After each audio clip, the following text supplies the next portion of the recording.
साथियों, अगर एक से ज़्यादा शादियाँ आपने की तो फिर मुश्किलात होंगी। सरकार की तरफ से जो कंसेशंस, जो रियायत और यहाँ तक कि सरकारी मुलाज़मत में भी प्रॉब्लम होगी। जो ऑलरेडी मुलाज़मत कर रहे हैं उनके लिए भी मुसीबत बन रही है, उनकी भी छानबीन हो रही है। प्लस जो लोग मज़ीद रियायत हासिल करना चाहते हैं, तो सरकार की या गवर्नमेंट की जो स्कीम्स हैं वो हासिल करने में मुश्किलात होंगी। नौकरियाँ भी जाएँगी, सिंपल सी बात है। और ये फ़ैसला बहुत पहले होना था। हमें याद है कि उस वक़्त सरकार की तरफ से एक बाज़ाब्ता पॉपुलेशन अ जो है वो कम हो, ये हवाला दिया गया। लेकिन वक़्त गुज़रने के साथ-साथ किसी स्टेट से इसका आगाज़ होगा, ये अंदाज़ा था और अब आसाम रियासत के अंदर हुकूमत की जानिब से बाज़ाब्ता तौर पर इसकी तस्दीक भी कर दी गई है।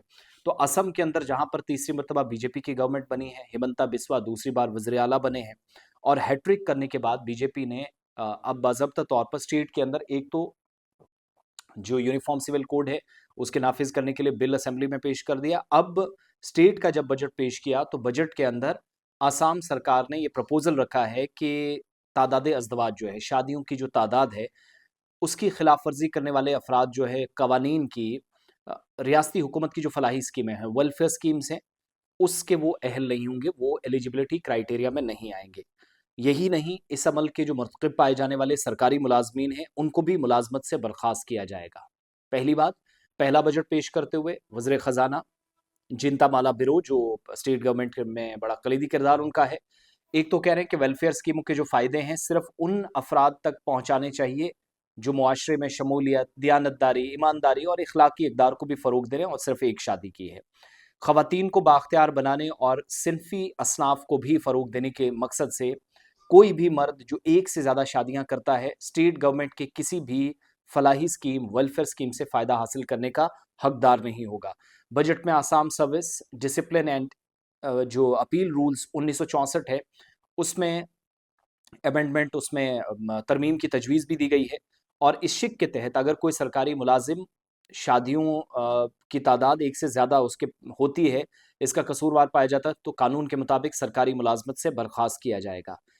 दियानतदारी और ज़िम्मेदार शहरियत को फ़रोग़ देना भी तजवीज़ के मुताबिक सरकार का मकसद है और सज़ा याफ्ता किसी भी शख्स को सरकारी फलाही स्कीमों के फ़वाइद के अहल नहीं समझा जाएगा। फिर फाइनेंस मिनिस्टर के मुताबिक इंतखाबी अमल या इलेक्शन प्रोसेस के दौरान बाकायदा बजट की अदम दस्तयाबी की वजह से फलाही स्कीमों का मामूल का काम मुतासिर हुआ है। एक तो ये कन्फर्म किया है। फिर आसाम स्टेट हुकूमत ने यूसीसी बिल 2026 को भी मंजूर किया है।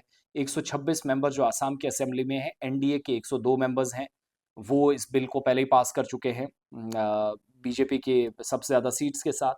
शादी, तलाक, विरासत, कसरत अज़दवाज या शादियों की टोटल तादाद, लिव इन रिलेशनशिप जैसे मामलात में सिविल यूनिफॉर्म सिविल कोड के तहत यकसा कवानीन लाए गए हैं। तो मुस्लिम तंजीमों की जानिब से इस बिल की सख्त मुखालफत की गई, अकलियतों के पर्सनल लॉ पर हमला करार दिया गया, लेकिन सरकारी मुलाजमीन जिनकी एक से ज़्यादा शादियाँ हैं, उन पर भी शिकंजा कसा जाएगा, मुलाजमत से फारिग किए जाएंगे और शादियों की एक से ज़्यादा तादाद जो आने वाले मुलाजमीन हैं, उनके लिए मुश्किल बढ़ेगी। तालीम से लेकर नौकरी तक इसका ऐलान किया जा चुका है और सरकार की तरफ से जो मुराद मिलती है, जो रियायत होती है, कंसेशंस होते हैं, डिफरेंट वेलफेयर स्कीम्स होती हैं, उससे भी लोग महरूम रहेंगे एक से ज़्यादा शादियाँ करने पर असम के अंदर।